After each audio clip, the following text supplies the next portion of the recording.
the 31st of August 2022, a jury found 20-year-old Kyrie Brown guilty of killing Joe and Jocelyn Rowland after the couple responded to an online ad to purchase a car. Kyrie was found guilty of 2 counts of murder, 2 counts of aggravated robbery, 3 counts of aggravated motor vehicle theft, felony theft, and bad advertising. The investigation revealed that Kyrie used a fake name to advertise a stolen vehicle for sale on an app called LetGo.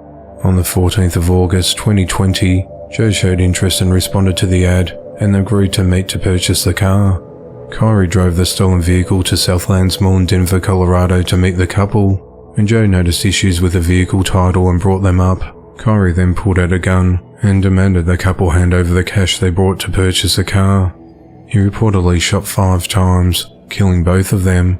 He then stole about $3,000 from the couple and drove the car to another area and set it alight. He was arrested on the 27th of August 2020.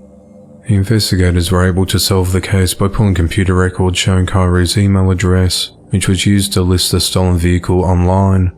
Kyrie's due for sentencing on the 21st of November. Chief Deputy District Attorney Garrick Stockard said, "This defendant assumed a fake identity to lure the innocent couple into his snare, pretending to be someone he wasn't, and to sell a car he didn't own. He callously ended 2 innocent lives for a few $1,000s, and his selfish actions created an unjustifiable risk to the community and displayed no regard for the value of human life," he said. Joe and Jocelyn are survived by their 5 children, all under the age of 19. 3 people are dead and 2 others injured as gunfire erupted in St. Paul, Minnesota, while the suspect remains at large. The incident occurred at around 4:30 p.m. on the 4th of September, when the authorities responded to the 900 block of Case Avenue East on reports of shots fired. When officers arrived outside the home, they found 2 people injured who told the deputies that there were 3 more wounded victims inside the premises. Inside, they found 3 more victims who were later pronounced dead when paramedics arrived. The surviving victims were rushed to the local hospital for treatment. St. Paul Police Department Sergeant Mike Ernst has said, "This is one of the most complex crime scenes we've investigated in some time. Few details were immediately available. Police were still trying to identify the victims and their relation to each other. We know people want answers for what occurred here tonight," Mike said. Prior to the shooting, officers had been called to the address 17 times over the past year for complaints ranging from disorderly conduct to aggravated assault, he said. The investigation into the shooting is ongoing, and the authorities are still searching for the suspect responsible. 39-year-old Janice Hawkins Groen is behind bars after she claimed she accidentally killed her boyfriend, 36-year-old Mark O'Dell, during an argument.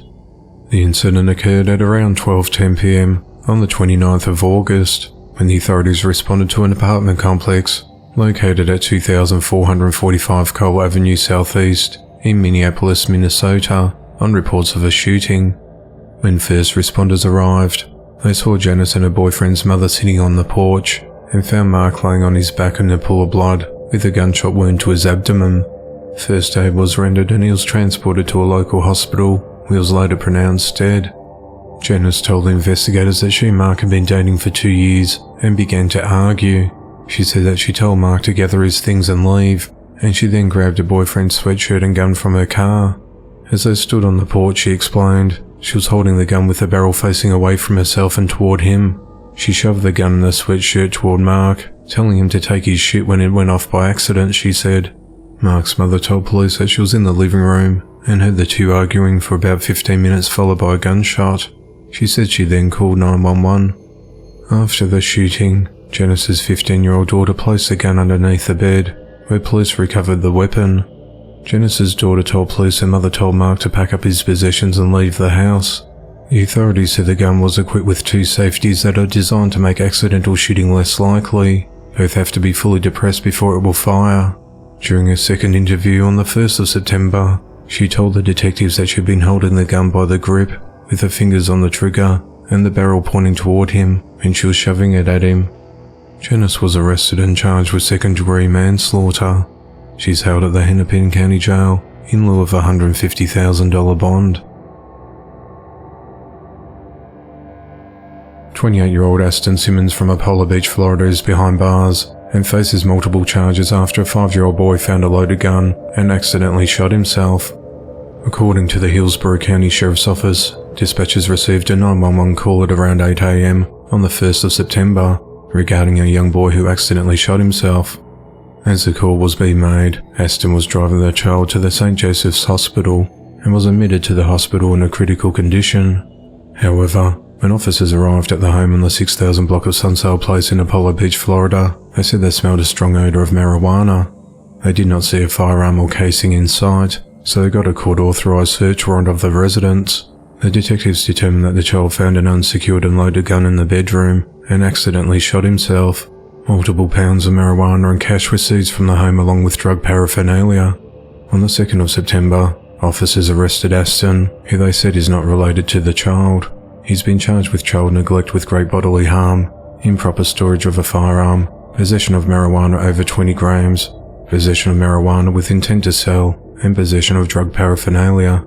The child's fighting for his life as the investigation into the matter continues.